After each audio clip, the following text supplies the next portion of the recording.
un taux d'imposition minimum sur les multinationales, partout dans le monde, quel que soit le pays. Un avantage pour la France, quelles seraient les retombées économiques? Avec un taux d'impôt à 15%, la France pourrait engranger 4,3 milliards de recettes fiscales supplémentaires. Une somme non négligeable, mais qui pourrait être encore plus importante. C'est une occasion manquée puisqu'il y a encore quelques semaines, les États-Unis proposaient un taux effectif beaucoup plus élevé, à 21%, et la France l'a soutenu du bout des lèvres. Or, la France va être une des plus grandes perdantes de ce passage d'un taux effectif de 21% à 15%. Donc, il y a une forme d'occasion manquée pour aller véritablement chercher l'argent dans les paradis fiscaux et mettre en place une mesure beaucoup plus ambitieuse. C'est pour cette raison que la France affirme vouloir négocier pour aller au-delà. En effet, avec un taux d'imposition mondial à 21%, la France pourrait récupérer 16 milliards d'euros et 26 milliards avec un taux à 25%. La réforme toucherait aussi les multinationales françaises. Exemple avec BNP Paribas. Avec un taux à 15%, la France gagnerait environ 160 millions d'euros d'impôts supplémentaires chaque année. Mais 370 millions si le taux choisi était de 21%, 535 millions avec un taux à 25%. Pourquoi? Parce que la banque fait des profits dans 35 pays où le taux d'imposition est inférieur à 25%. La France, où la banque a son siège, pourrait donc rapatrier une partie des sommes supplémentaires. Les géants du numérique, Amazon, Google, Apple, seraient eux aussi taxés sur leurs bénéfices mondiaux. Pour l'heure, impossible de savoir jusqu'à quelle hauteur. C'est du déjà vu. Il l'avait déjà dit. Li Sonko waxoon nañu ko il y a plus de 2 ans. Sénégal, asalaamaaleykum. Tey seen chronique di dellu si waat ci actualité impôt mondial bu grande puissance yi bëgg a mettre en place pour pallier perte bi nga xam ne subir nañ ko durant Covid bi. Ñun nag waa Sénégal gàcce ngaalaama Ousmane Sonko wax nañu lii wala méthode bi il y a des années de cela. Mais comme nag noir la sénégalais la et opposant la kenn déggu ko woon nañu déglu lan la Ousmane Sonko daan wax. mauvaise pratique fiscale yi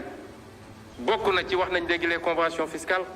daaw fii la ñu toog ñu andi assemblée convention fiscale ak Luxembourg ma taxaw fii ne leen baaxul ci Sénégal def nañ kook Île Maurice baaxul ñëpp taxaw ne baax nañu wote ko waaye tey topp ngeen ñu si ndax maa ngi nii ak lettre bi ngeen bind Île Maurice daal di dénoncer convention fiscale bi te li tax ngeen dénoncer ko mooy ba ngeen ko signé lépp luy entreprise minière wala pétrolière dañoo domicilier foofu pour bañ a fay impôt kon contradiction yi am seeni politique ak milliards yi muy perte loo Sénégal kenn xamul nu mu toll. Sonko dafa yàgg xeex sur l'optimisation fiscale des niches fiscales yi nga xam ne moom moo nekk Sénégal lan mooy niche fiscale mooy prox ndoll boo xamante ne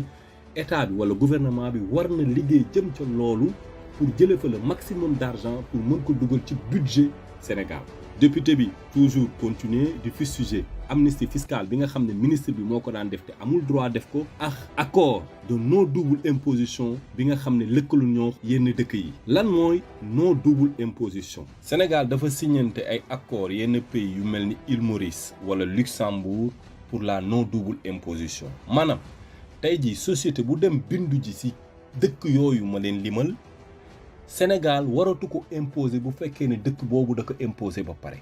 illégalul mais selon Sonko dafa immoral. Pourquoi? Parce que dëkk yooyu ay paradis fiscaux lañ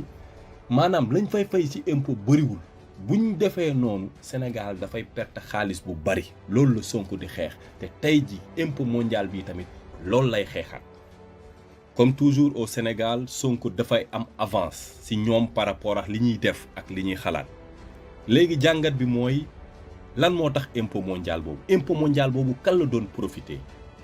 est-ce que xam ngeen ne 26 personnes yi gën a riche ci àdduna bi ñoom ñoo tolloo koom-koom moitié personne bi nekk ci àdduna bi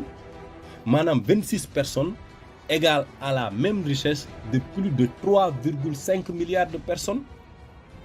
et ci 26 yooyu ñi ci ëpp ñu ngi nekk ci structure bu ñuy wax les GAFAM nag GAFA la woon avant mais léegi dañ ci yokk M bi. GAFA mooy Google, Apple, Facebook ak Amazon maintenant dolli nañ ci Microsoft. Durant Covid bi état yu bëri dañu constaté G bi ci GAFAM bi A bi ci GAFAM bi ak F bi ci GAFAM bi maanaam Google, Amazon ak Facebook dañu enrichir complètement au détriment des autres si je peux parler ainsi bien évidemment. léegi xoolal société yi nga xam ne dañ nekk ci GAFAM bi nga xam ne ñu ci bëri seen siège social dafa nekk ci ab paradis fiscal mooy dëkk boo xamante ne doo fay taxe yu bëri mu signé ratifié accord de non double imposition bi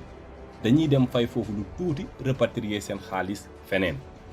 en fait en réalité ñi ëpp xaalis ci àdduna bi mooy ñi nga xam ne trouvé nañ solution buñ dul fayee plus d'impôt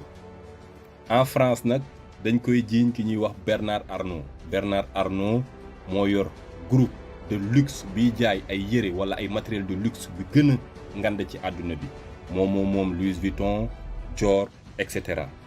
ak kiy profiter réellement situation bi économie àdduna bi yëpp d'accord nañ ne Amazon moo ëpp li mu tiré avantage ci crise Covid bi Amazon ma fàttali leen ab plateforme boo xamante ne loo bëgg a commandé boo ko fa commandé ñu indil la ko bien que mu am ay restrictions ci mbedd mi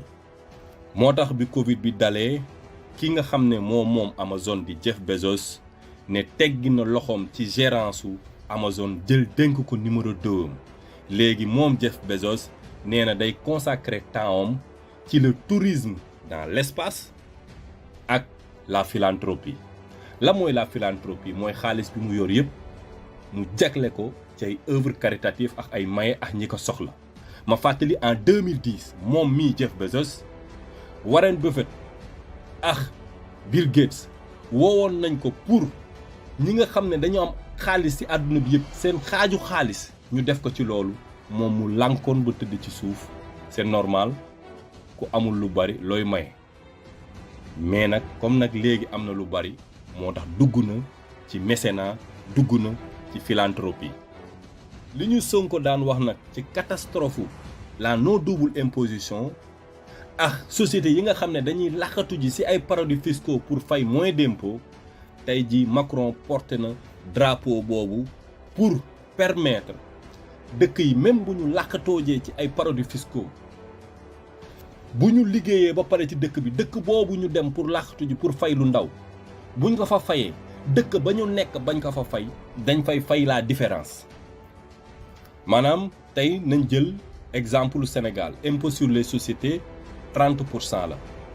léegi bu fekkee man dama am ab société minière dem ci benn dëkk bu Sénégal ratifié ab non double imposition wala ab paradis fiscal ma dem dëkk boobu di 5% bu boobaa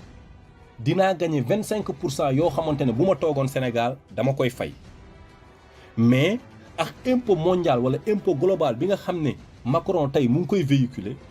même bu fekkee ne dama dem dëkk boobu fay fa 5% dëkk ba ma nekk doon fa daw pour fay fa 30% yi damay mottali 25% yi ca dëkk boobu tey jii ñoom loolu lañ nekk di doxal mais heureusement nous avons eu Ousmane Sonko mais malheureusement face ay députés yu ignorant ak yu incompétent ak une majorité mécanique kenn déggul woon li muy wax. léegi nag laaj bi mooy naka la ñu mën a développer ab dëkk boo xamante ne ñii war a fay taxe te mën ko fay dañ leen di baal pour ñu bañ ko fay wala naka la ñuy développer ab dëkk boo xamante ne population bi amul pouvoir d'achat bu doy ndaxte simplement inflation xaalis bi nga xam ne France imposé nañu ko ak franc CFA bi di 2%. inflation ab impôt rek la booy fay boo xamul 100 francs yoo am tey déwén du doon 100 francs 98 francs lay doon ndaxte ak inflation bi xaalis boobu a perdu 2 francs de valeur même système boobu état bi xam ba xam ne peuple am du fay impôt comme ni mu waree moo tax mu jël